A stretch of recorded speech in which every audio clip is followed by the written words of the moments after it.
We set the Fairwood Trust up to support disadvantaged young people in the main, to have education, training, reskilling for career progression and employment really.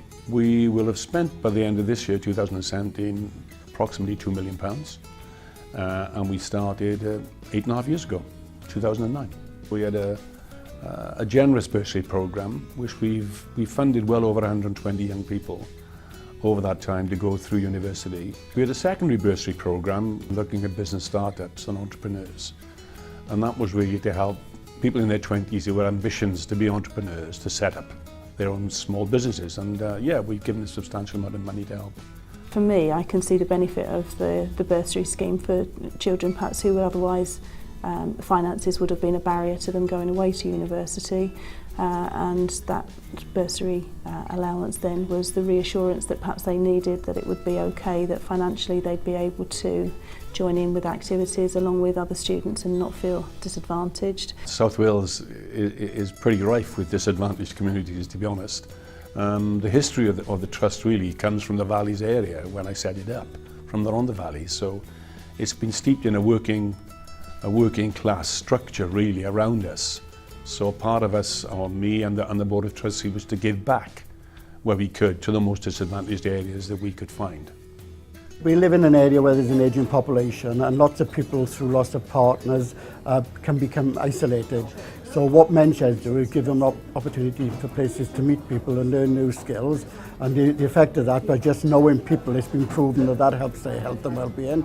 To start the organisation, we did need quite a considerable amount of funding, and we managed to get £20,000 from the Fairwood Trust, without which this organisation would not have started. I've always been in engineering all my life and always put things together. So 45 years using my hands, retire, and you've got to have something to do. Retirement's not fun. A lot of people think retirement's a great thing. It's not all it's cracked up to be. After 6 months, not having a job, I was going stir crazy. The biggest problem we had was getting older people to actually engage, particularly the ones who were suffering the most from loneliness and isolation. So we thought if we went on the high street, opened up the cafe, we could get to meet people, we could start telling them what Sheds are about. The name of the shed itself is visible on the high street, and so it's really an engagement, it's part of a marketing strategy to get people involved in shed activities. The vision when we set up Valleys Golf Enterprise was really about using golf as a tool to change lives. My experience was that people in the Rhondda are often led to believe that we should accept mediocrity effectively, and we were about trying to create an environment, create a facility that was first class, that provided children with an opportunity to undertake golf coaching, which was seen as an elitist sport across the Rhondda, and we wanted to really break down barriers and increase the opportunities, both playing and coaching. But wider than that, we wanted to use golf as a tool to really tackle disadvantage in the Rhondda. The Fairwood Trust money was really instrumental actually in being able to help us move forward. I think some of the impacts were amazing, and I don't think none of that would have been possible without the investment from Fairwood Trust. Will the Fairwood Trust supply us with funding to enable us to have a volunteer mentor, which is myself, and also an admin support person, so that we can drive the charity forward and deliver the projects that we deliver. Hundreds of parents we've reached out to, and also hundreds of children, throughout all of the projects itself.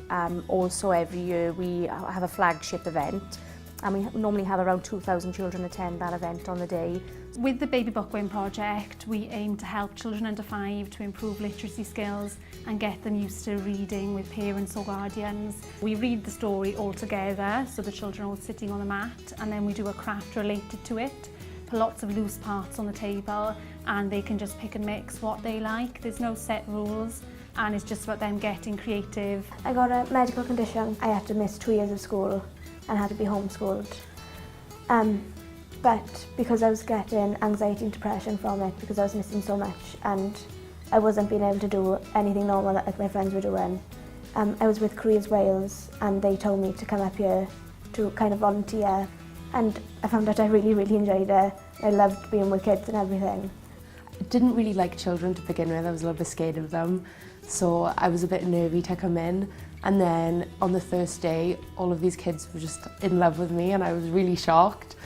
And then by the end of it, it felt as if I'd made some new friends and I got on really well with them, which was quite surprising for me.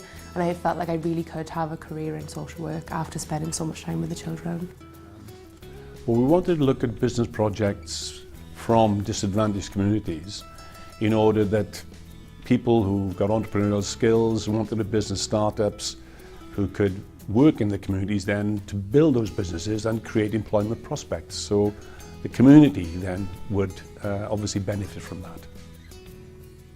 Welsh ICE was set up 5 years ago to help entrepreneurs develop and grow, really. So anybody that was had a new idea, that was a sole trader, maybe working in the kitchen or back bedroom, we've created an environment for them to come, work, collaborate, learn, to help them grow their business and eventually employ people and contribute to the local economy. The Fairwood Trust, it was an amazing support for us. I think the most important thing was the requirement for the businesses to have a real social outcome. And for us in our community, many of the businesses are still here. So, supported businesses in 2014 and 15, they're here still within the community. They've developed the business they're employing. But more importantly, they've had a real impact on the Caerphilly Borough and they're very popular businesses within our community. The funding from Fairwood Trust enabled me to do is to have that start that I needed to get the ball rolling. Anybody I've brought here said they can feel the energy, there's a real vibe here. Without the Fairwood Trust funding and support, I don't think I'd be here today. SOS Athletic Excellence is a Cardiff-based coaching facility where we help our members progress towards more athletic and healthier lifestyles, really. Investment from the Fairwood Trust helped us enormously as a business. It was more of an investment in me as a person and my fellow director Bex as a person as well, rather than an investment in the business. But obviously by investing in us, we've obviously grown the business at a much faster rate than we would have, because it's improved us as entrepreneurs and it's also improved us as coaches and in our field. If I cast my mind back to 2010, we were at a real turning point. So the school was already 5 years old, the business was 5 years old, and we were really looking to take a new step. And one of the main steps that we really wanted to take was to become accredited by the British Council for the Teaching of English, which is really a standard accreditation that's really necessary for quality language schools in this industry. One of the things that the Trust helped us to do was to provide us with some financial assistance to be able to get us on that road to accreditation. We did in fact achieve accreditation in 2010, the first time we ever went for it. We've since become accredited again in 2014 and we're due to have our next inspection next year. So that's a real success story for us. It would have been impossible to develop as a business and as a school without that accreditation. We wouldn't have been able to open the doors to international partners and we wouldn't have had the industry benchmarks and standards by which we now measure ourselves. So in 2016 we started the process of selecting the legacy projects we wanted to look at. And being disadvantaged was a core theme of that as well. So we selected the 3 eventually, and we're very happy with their objectives that they're going to achieve with that. The Success Centre has been a new project for us that's just opened. You can probably see behind me it's quite a vibrant place. Students can get support for anything that they want really, but particularly we do a lot of work here around literacy and numeracy, so students who need that additional support, whether assignments can get that here. We've got some excellent staff with superb customer service skills that will enable a student to do additional research, anything that they want to do that helps them with their studies. If they need any personal support as well, we can signpost them to the relevant people that will give them the support that they need. We wanted to move away from the traditional library space, perhaps where nobody's talking, nobody's eating and drinking, and think about actually what would a 21st century learning space look like in terms of online collaboration, access to group study spaces, bringing your own device in, logging onto Wi-Fi, having usable spaces that were flexible so that we could do group work, small group work, one-to-one support, and also allow learners that time in that headspace to be able to work and study.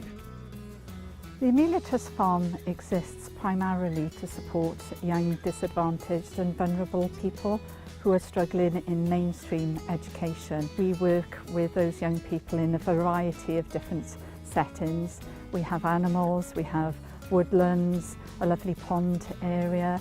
We have a music studio and a carpentry workshop, so they can engage in different activities, and we work with them to help them to start believe in themselves. The Fairwood Trust have supported the building of a new farm shop, and this is a farm shop with a bit of a twist. It's actually going to be a learning experience and a learning space for our young people.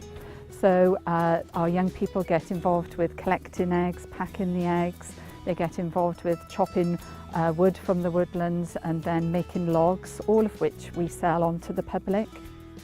Fairwood Trust very generously gave us £75,000 to help fund a third mobile support unit.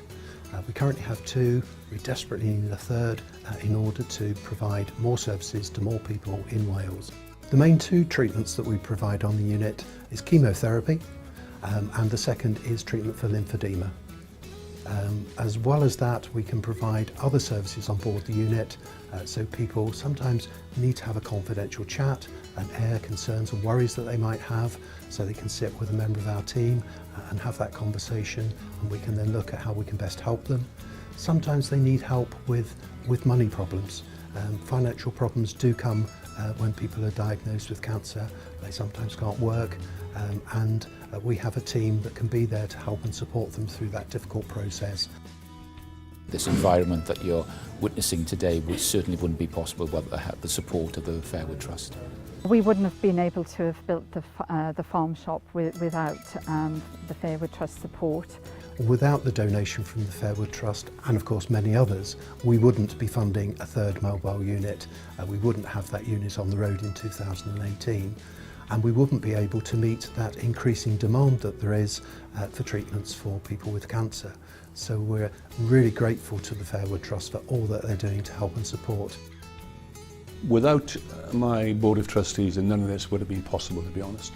I've got an outstanding board. I'm part of other boards and chair of the boards in my life, but I'm very lucky to have a great board of trustees. My chairman, Brian Lakin, who's given significant commitment.